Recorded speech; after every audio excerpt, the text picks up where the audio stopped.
Socialism, the monster hiding under America's bed. Our chupacabra, our Candyman. Say it 3 times into a mirror and your kid goes to college for free.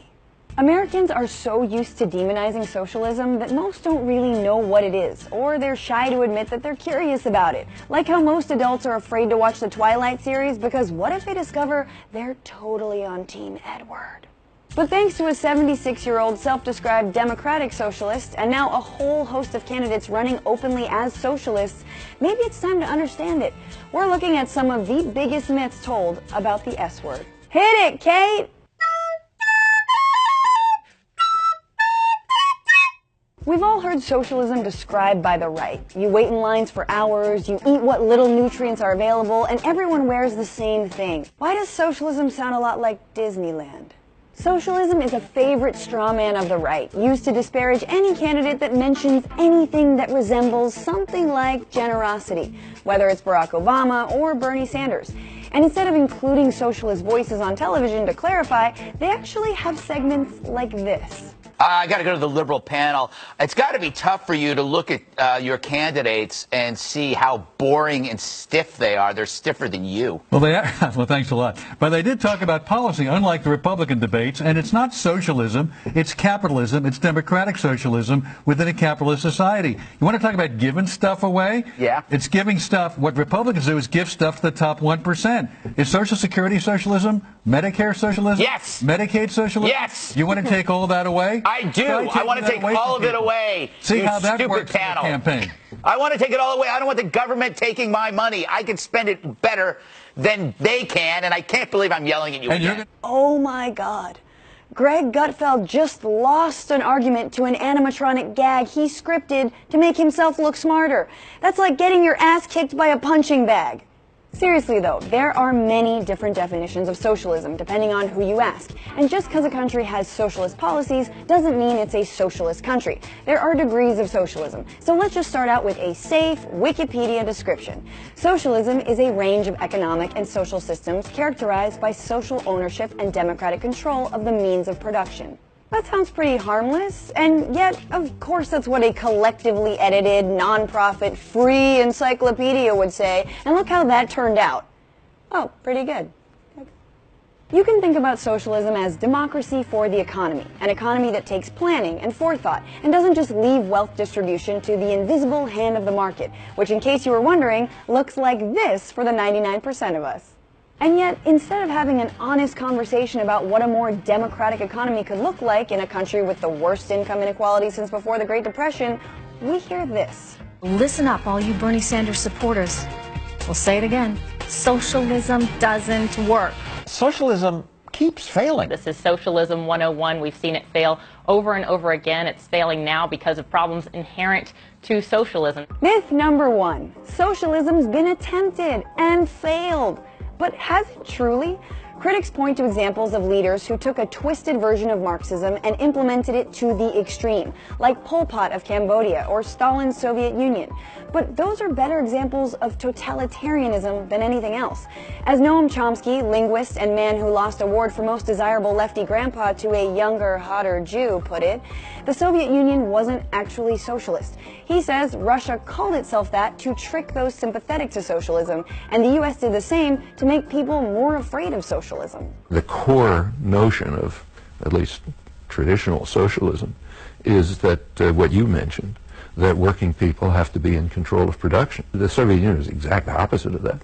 Working people had no control over anything. They were virtual slaves. Also, why judge an ideology on its most extreme examples? That's like judging a love of baseball by the Red Sox fan who carved red socks into his forehead with a broken Miller Lite. Loving baseball is the least of his problems. Funny enough though, even baseball isn't safe from the myth that socialism has failed. Listen to this announcer calling a Dodgers game suddenly go off on socialism when a Venezuelan player steps up to bat. Socialism failing to work as it always does, this time in Venezuela. You talk about giving everybody something free and all of a sudden there's no food to eat. Anyway, 0-2. Oh my God. I truly hope that somewhere out there is a Spanish language announcer mentioning the failures of capitalism when calling an American soccer game. Bueno, son malos porque no hay dinero en el fútbol. No es como el fútbol americano donde hay muchos momentos para publicidades. El capitalismo vence al deporte. Piénsenlo. 0-2. Yes, Venezuela is going through an insane political crisis right now, but it's not clear that that crisis has anything to do with their socialist policies. And since that would take another 10 minutes to break down, instead, we threw a couple of links to articles below for you to read. Yes, read. But what we never hear when discussing Venezuela is how putting their nationalized oil money into social programs led to a dramatic reduction in poverty and an increase in literacy.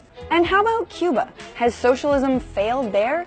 Cuba is not a democracy, for sure, but it also has the highest literacy rate in all of Latin America, not to mention free healthcare and free higher education. And now they're developing a lung cancer vaccine, and that means they'll be able to safely smoke all the cigars that we can't even import. Instead, we've been left with vaping, which is somehow less cool than cancer. Another myth we hear is that socialism is too expensive. But too expensive for who? In France, the government covers all or pays back at least 70% of healthcare costs, which meant a lot when this couple had twins. Even though the boys were delivered by cesarean section and Nomi spent 9 days in a private room, leaving the hospital they paid 19 euros. 19 euros!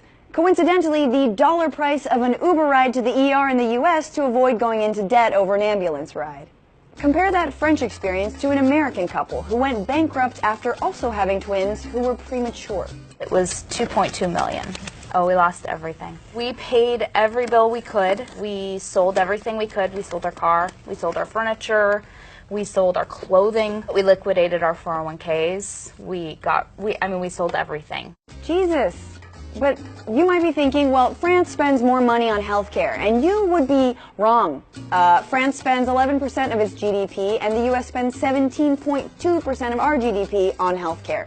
And France is consistently ranked as having one of the best healthcare systems in the world, while we clock in last when compared to the 10 most developed countries. But on the bright side, Trump is working hard to make us not a developed country. So what about students? Is socialism too expensive for them? Because in many countries around the world, university tuition is essentially free. In Germany, it's even free for foreigners to benefit from, like Americans. I had heard things like I'd be able to drink, I'd have health care. Each month it costs about 600 euro to live here. My room, train tickets, school, food. My main motivation, of course, was saving money. Was it? Because I'm pretty sure the first thing you said was you'd be able to drink, so I think that's where your money's going to be going. You can take a boy out of South Carolina, but you can't take a tall boy out of his hand. Germany doesn't see free college as a drain on the economy, but believes that investing in young people's education, even that of non-Germans, will benefit the German economy in the long run. Compare that to how we pay for school in the United States, which is basically an FU-IOU, as student debt just hit $1.5 trillion. Though to be fair, student debt is a job creator for student debt collectors. Germany's example flies in the face of another myth spouted about socialist policies, that they're not good for business. They stifle innovation and competition, and heavy regulations and taxes only make companies move abroad. Work for less. Bangladesh. But take Denmark. The government spends a lot on job training and education, especially for the unemployed. And Danish companies participate in these programs because it means they have a stronger workforce. So when Danes get laid off, they get help learning a new skill that isn't putting together IKEA furniture for strangers. Mostly because they hate the Swedes. In 2015, Denmark was ranked by Forbes as being the best country for business and is consistently ranked as the happiest country on earth, something Fox News blowhards like Bill O'Reilly desperately try to find a way to undermine. When I heard the Danes were the happiest people on earth, I thought back to my ancestors in Ireland who were beheaded and raped by the Danish Vikings. And I don't know if that was a happy experience. Yeah, Bill, way to dunk on the libs by bringing up an unrelated grudge you've been carrying with you since the year 800. Later in the same conversation, the intrepid reporters hit on another myth about socialism, the "it'll never work in America" myth. There are 5.5 million Danes. Right. And that's it. We have 300 million people here, Bill. Okay, this myth I really don't understand the logic of. If there are more people paying more taxes into a social welfare state, doesn't that mean more money? What, suddenly Americans don't know how to scale up? We gave the world Starbucks, Walmart, and King Kong. We're all about scaling up. Another myth about socialism is that it requires big government, and that government is not democratic. But look at Norway, a country whose economic model has been called a 21st century version of socialism, and has also been ranked as the world's best democracy. After the global financial crisis of 2008, Norway decided not to tighten its purse strings. Instead, under a socialist finance minister, federal control of financial assets in sectors like oil expanded, and the government directed that money into their sovereign wealth fund, or national bank, which is part of the reason Norwegians enjoy benefits like universal health care, education, guaranteed parental leave, and oh yeah, no national debt. As far as democracy goes, Norwegians are automatically registered to vote, and 78% did in the last election, compared to our 55% in the last election. Not that the stakes were high. Norway has 9 parties instead of our 2, a parliamentary system of proportional representation instead of our winner-take-all system, and Norwegians have reindeer. Can we have nothing? When all of the myths above fail them, conservatives always resort to a final myth about socialism, which is capitalism is better. Die-hard capitalists insist there is no alternative to their system. Sure, it's claimed as many, if not more, lives than socialism, from colonialism to rampant poverty caused by neoliberal economics to, oh yeah, the millions who died in wars fought to preserve its dominance. Capitalism is still better. Just watch how economist Milton Friedman, the Bunsen of free enterprise, defended his ideology in an interview with a barrage of whataboutisms. But it seems to reward not virtue as much as ability to manipulate the system. And what does reward virtue? You think the communist commissar rewards virtue? You know, I think you're taking a lot of things for granted. And just tell me where in the world you find these angels who are going to organize society for us. In Norway! We've been over this! They're with the reindeer! But if that kind of cynicism is what defends unfettered capitalism, maybe we should rethink it.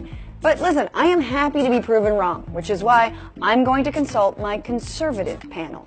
Hey, conservative panel, what do you think about all these socialist myths? They're not myths. They're not myths at all. Generosity is evil. If you give people free handouts, they're gonna have to eat rats out of buckets. And don't ask me to link cause and effects. Cause and effect is fake news. Okay, listen, conservative panel, I know you're confused and angry because things aren't always black or white. History is fluid, and your president is going down in a fiery ball of lies. But maybe keep an open mind about socialism. Capitalism is built on greed, which, as it turns out, is not best for either people or business, or the planet. Maybe capitalism could use some socialism. Americans are innovative and hopeful, so maybe the world has yet to see the best of socialism, and even capitalism. Actually, Jesus turned the other cheek to ignore a homeless person. Thanks once again for watching News Broke. If you haven't heard, this is our third to last video, which is oh so sad, but guess what? We've got 2 years of videos every single week. So I don't want to see the tears unless you've seen all the 2 years. You know what I'm saying? We're going to miss this. We're going to miss you. But thank you so much for supporting. Still subscribe. You know, who knows? We might come back someday. Follow me on Twitter at FrannyFio. Follow the entire team at FrannyFio. And we will see you next week.